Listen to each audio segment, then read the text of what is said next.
for Coach Wilson, front row, middle, Nathan Baird, Cleveland.com. I wanted to ask, kind of from a special teams perspective and head coach perspective with your experience there, you're getting ready to play a team in Purdue that is kind of known for like a lot of gimmickry, a lot of trick plays and stuff like that. Just as a coach, as a program, how do you prepare for things that maybe nobody's ever seen before in some ways, like just stuff that they're pulling off YouTube, things like that? Well, I mean, to me, you can over-prepare, because it still comes down to fundamentals, and I'd say from a defense or special team perspective, it's eye discipline. So your guys are lined up where their eyes are supposed to be, because typically they're taking advantage of someone getting out of gap or eyes out of place, or the misdirection, the illusion, the fake this, the fake that, throw it this way, throw it that way. You take your eyes off your man. Here comes a double move, double pass, something like that. So it's kind of like option football. When you're playing teams that are playing some degree of trick, and it's not necessarily trick; it's still execution. It's one thing to call it trick play; it's another thing to execute. And I think the thing that Coach Brom's always done is the knack and timing of when to do that, and the feel for when to do that, for what it's worth. So, but the key still. Everybody makes a big deal about that because they do it well. I know years ago, Boise was really good with that, Coach Peterson and whatnot. They're still really good because they block and they tackle and they execute and they're throwing it well and they're playing good defense. So that's a part of what they do, but they're playing good football and winning games and playing good because of just being a sound, solid, fundamental good team too now. And for an offensive question, is Paris Johnson Jr. getting any work at tackle right now? And if a situation were to unfold like last Saturday where DeJuan couldn't play, but that obviously is coming up right before the game, he had more time to prepare. Is he an option at tackle this year?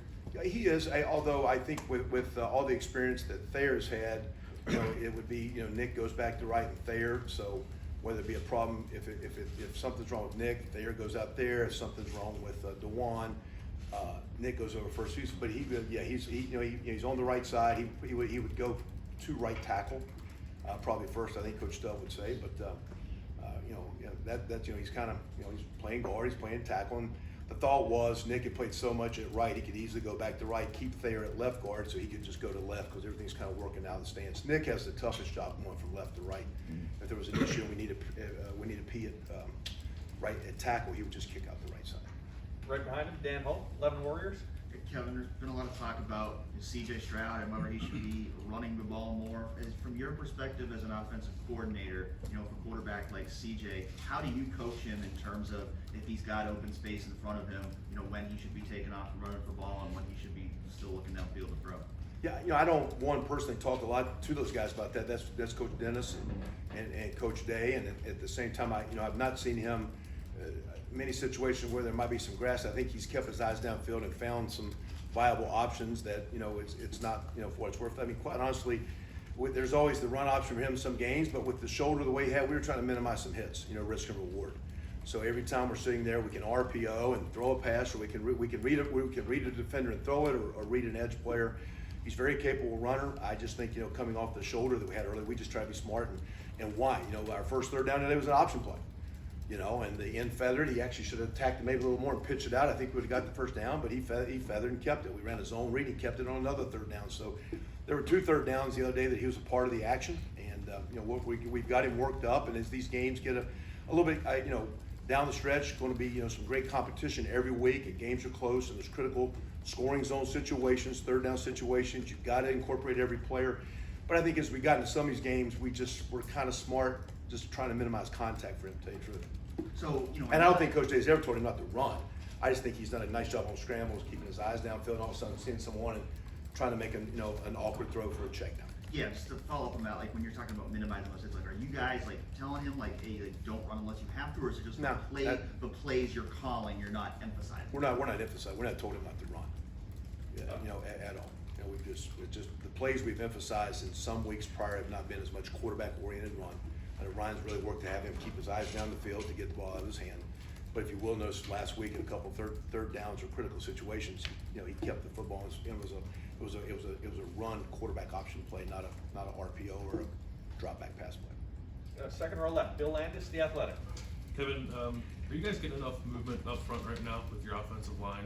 Maybe especially in the red zone, just overall, are you displacing people in the way you'd like to see that happen? Yeah, I'd like to, I think it needs to be better. I think the last 2 weeks, the teams we've played have done like a lot of teams are going to do, have blitzing up. There's a lot of lateral movement with that. I think we went laterally and done some things targeting guys, but not gotten the vertical push. So, and sometimes maybe it's the scheme we're calling. Some of those plays are more internal, and you want them to go forward. Some a little bit more, outside oriented, where they're a little bit more of a, the old word would be elephants in a parade, and they're kind of just, ganging things up and kind of rolling a little bit. So maybe there's not the push there. But in general, I make a lot of times we're watching videotape, and I'll go back and say, what's the sideline?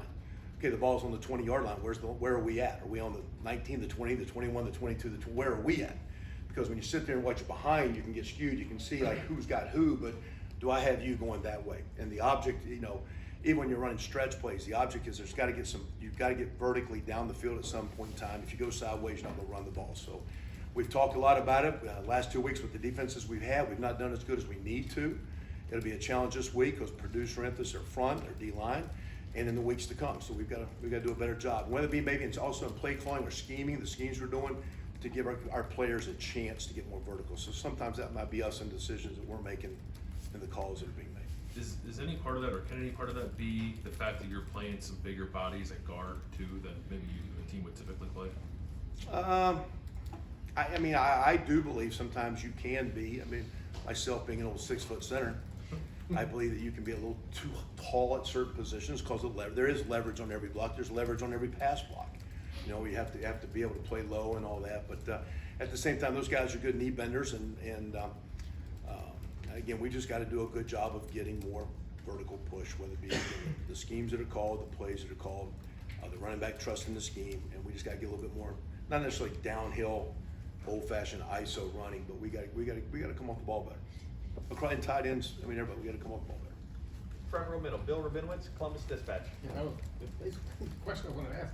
How surprised are you that after a month of basically blowing people off the line and doing whatever you want on offense, that you hit this kind of rough stretch, and how confident are you can get it fixed? Yeah, we cut a few guys clean in the 2 games ago against Penn State with some of the movements and just didn't stay on track and targets. We're a little bit better last week. I think if you go through and you can look at the numbers, but there's a handful of plays that are actually blocked really, really well. They're RPO thrown. I kept saying hand it, but we're throwing it to Jackson for 12 and 14 yards, which is a good play too. So,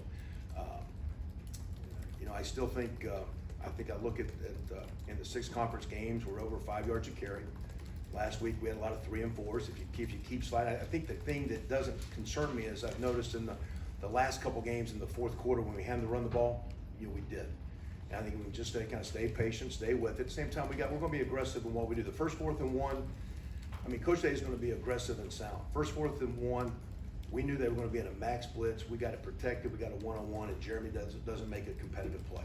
But it's what we wanted. It's exactly what we wanted. And we made a great throw, and he didn't come down with no challenge play. At the end of the game, I think we're on the 20-yard line. Got in coverage we want. We got Chris Olave for a touchdown, and our protection's been so good this year. But on that play, Thayer and Nick and Talking didn't get communicated cleanly. We got split. We got flushed. Almost had a fumble. And that's an aggressive call. And everybody said the coach is going to be aggressive, but it's aggressive sound in what we're doing. We want our players to play that way. And I think we can run the ball better. We got to run the ball better. But I think down the stretch, we ran it well when we had to, and everybody knows you have to run. Here comes some good runs. So I think it's there. Let's just get a little bit more consistent. Let's clean it up in our practice and what we're doing, and maybe putting them in better positions in practice. Let's do a better job of myself and Coach Dave working to get maybe some cleaner calls for our guys and get that ball in 32's hands when we need to. And at the same time, quarterback's playing well. We'll throw it around. There's pretty good balance. And when we get clicking really good, we're really good. And sometimes there's some rough. You got to win ugly once in a while. You got to be able to when you can't make a shot, you just got to keep fighting through it. So we're going to fight through the run game. It is the time of year of November. You got to run the ball. You got to run the ball in the Big Ten. We got some great playmakers. We'll keep throwing it great. We'll keep doing our best to protect great. But we got to run the ball well down the stretch to be the team we need. And we've been working at it. And last 2 games a little off, but I think it's things that are correctable. And I think we're all a part of the problem. Sometimes it might be a play call or suggestion that Coach Dare and myself want to do. Sometimes it might be the execution of the tight end at the point of attack. It might be a backside block. Running back might miss the cut. It's a collective piece, but it's I think very. It's concerning because we need to be better, but I don't think it's worrisome that we're not gonna get it right. Speaking of situations where you might wanna run the ball, you had the ball at 34, under 2 minutes to go, called the play, the pass play that CJ got stripped of the ball. Has there been a discussion in the coaching room about whether that was the right call, or how would you? Well, we got our guy, we got the coverage we wanted, play we wanted, had a touchdown. I mean, Chris Olave's wide open on a double move down the seam on quarters that we wanted. And we just, you know, again, you expect our guys to run block the well they've been great pass blocking, and that's the play where, again, I'm saying that we didn't execute our protection well with Thayer and Nick on the same page on a little backside slide. We just got a little crease, and you know, it was aggressive, but it was sound. It was a four-man rush. It was a play designed to attack a coverage that would be there. It was there. I think the fourth play of the game, we got Chris on a wide open post. We break down in protection.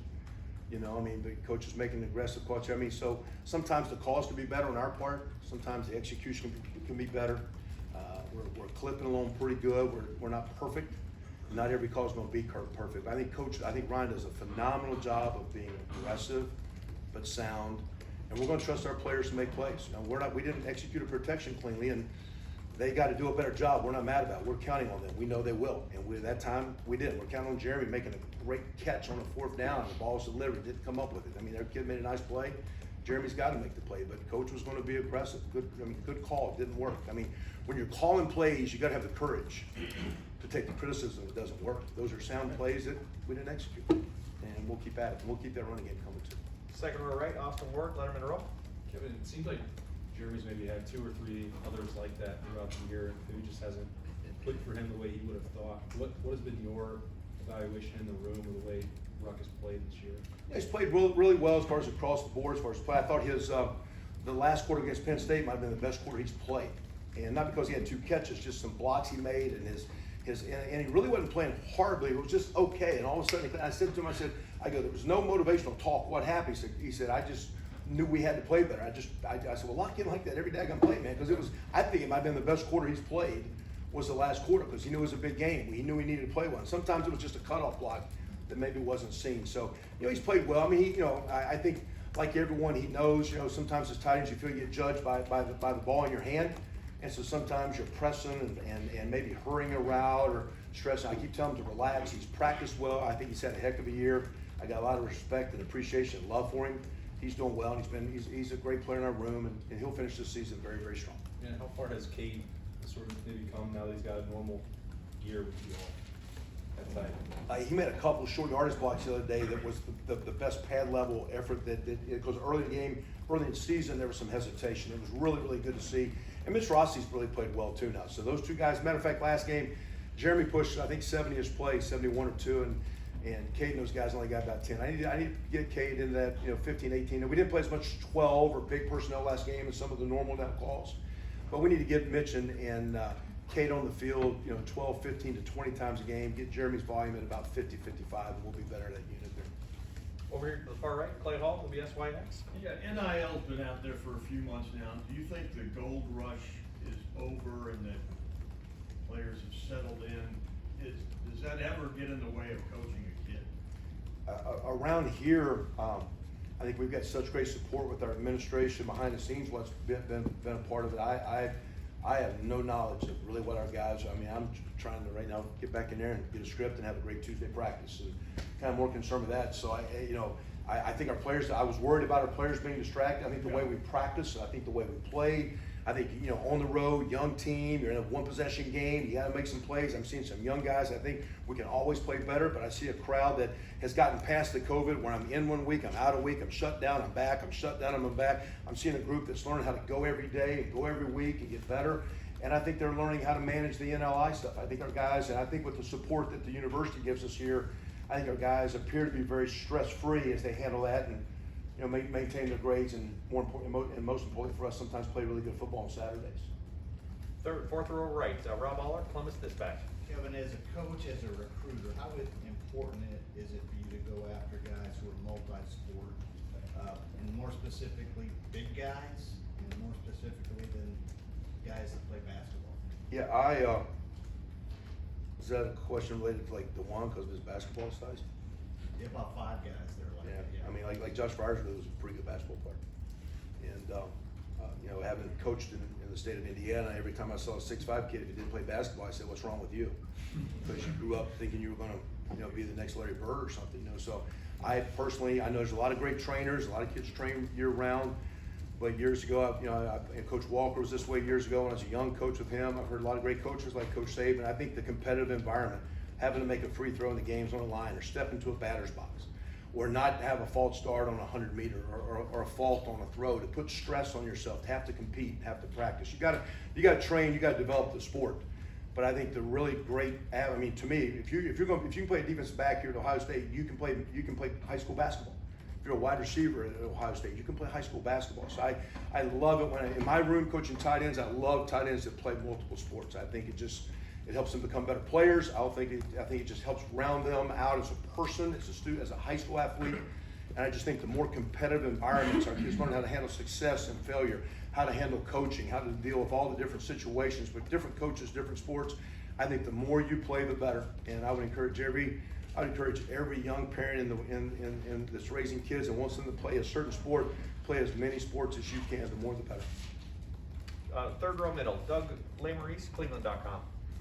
Just out of curiosity, the little throw out to Rossi when he had like no blockers in front of him, and CJ flipped that little pass out to him, was that designed like that? Is that trying to get Rossi in space, or were some wires crossed on that? No, that was we actually had a spread run that based on what was going on. If it was loaded, we had quick outside, we had inside deep throws, quick outside throws, and a run.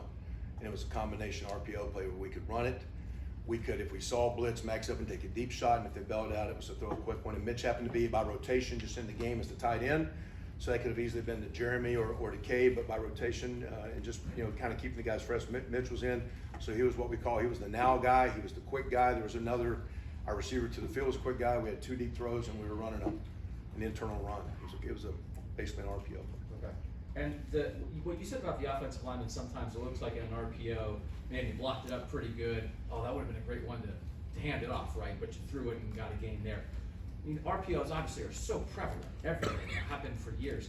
Are linemen all bought in on RPOs, or sometimes do they just still want to run the ball, let us run block and get downhill, and are they ever frustrated by, man, we blocked it up really well there, and then it was a throw? I think sometimes the coach and coaches that like to have the running back that wants, the yards per carry for his runner.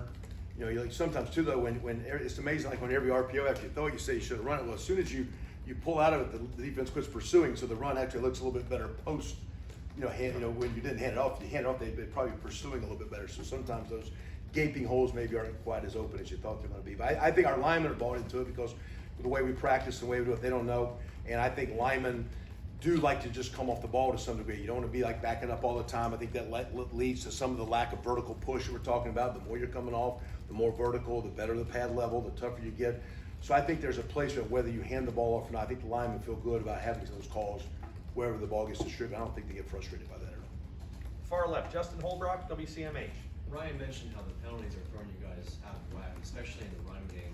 Is that something where they might feel pressure of that vertical blocking to get out early that might be causing that, or is it just something else mentally that's going on there? I just think it's mental lack of just poor fundamentals, hands outside the framework, getting a hold, just being a little bit maybe lazy, not moving your feet, getting behind, grabbing a guy. We got a couple false starts where didn't get the communication, didn't hear the snap count being louder, or just didn't get locked in and see it. So to me, it's we got to be more disciplined. And we've shown some flashes where we are, but we're also young enough. We've shown some immaturity, and in the game this week and down the stretch, we have to minimize that as much as we can. Really good teams play cleaner that way, and we need to play cleaner. It's a point of emphasis. Last 2 games, it's been an emphasis on passing, especially the first 20 plays, 15 passes, 14 passes. Is that something the defense is giving you? You want to be aggressive, or would it help to maybe run a little more to establish that where you're having success, like you said, in the second half? We don't really do like a locked-in scripts, kind of by feel. And a lot of times early, again, in our league, continue, even though we have for years thrown the ball well, people still typically commit a lot of people to stop the run. So I think, even years ago, the traditional I formation coach that was going to run the ball more than pass, a lot of good running teams will be 50-50 run pass in the first half and then 70-30 run in the second half as you had the lead. So I think early in the game, you've got to do some things, whether you say softening them up or taking advantage of what's going on. And, I think, with the playmakers we have, our protection's been good, our quarterbacks played well. Ryan's got a lot of confidence in those guys. He stays without being unsound. He stays very aggressive, and he's just kind of getting a feel, getting a flow of what's going on each week. You're judging how much are they blitzing early. Is it man? Is it zone? Is it single high coverage too deep? How much movement's going on? You're cat and mousing a little bit early, but I think he feels very confident in CJ's ability to distribute the ball, and at the same time, it would be good to kind of get our run game a little bit more in the mix as we go forward here too with that. Got time for just a couple more. Front row there, Joey Kaufman, Columbus Dispatch. Kevin, in the really the first September, October, you guys are really getting the red zone in terms of coming away with a touchdown. In the last couple weeks, it's been hard to come by. What do you, I guess, looking back on the last two games, attribute that primarily to? Is there like commonality, or what can you do to find, I guess, more success there? I think a lot of it's been addressed because again, that and third down conversions. When I say addressed, I mean with some of the things we've been talking about. One, we played some defenses that are, one, pretty good at it, but two, the ability to run the ball and stay on schedule, or not have a penalty getting off schedule, and the ability to execute the pass game. Like the other day, we had one that we thought was going to be pretty good. Protection breaks down, and everybody thinks it's a greedy, poor call. Didn't execute it well. So our play calling can be better sometimes with what we're trying to work up. Yes, our execution can be. It's a little bit of everything, and that's why, as well as we played, and we played enough to continue to win, we've been a little bit off, and it's a combination of all of us. I think Coach did a great job the other day of just bringing everybody together, saying we all can and will do better. We'll do better from play calling and planning and preparing and practice as coaches and get you guys even more and more prepared. And as across the board, let's all take ownership. We're individual. We got just a few things that we need to be clear. So it's going to be difficult because the zones get tighter, the defense gets a little bit more aggressive. But in the day, we need to look in the mirror and know that we must execute better down the stretch. Third downs as well. When you talk about the running game and getting more of a push, is that an area where you really have to have it? Because obviously you're running out of space. Yeah, and especially, that's where sometimes you gotta be smart when you're running the quarterback or the RPO stuff, because again, the numbers, they get a little bit more what we call zero hole, where there's an extra guy that's really not even playing anyone because they're kind of playing loose man across you and kind of rallying and catch. There are a lot, people used to play a lot of press man, you run slants and fades and get easy scores and cross routes. Now they're playing loose man, and there's an extra hat, in the run game. So it's a lot of muddy water, it's a lot of tough sledding. And we'll look really hard this week as we're playing a really stout Purdue team defensively up front seven, of how to have the right runs with the right angles and the right hats to block them better to keep us on schedule. And then our backs will have to take 2 and get 3 and get 4 and get 5, move the pile. We got to incorporate our quarterback in the run game a little bit probably as we go each week. And we got to execute the pass game.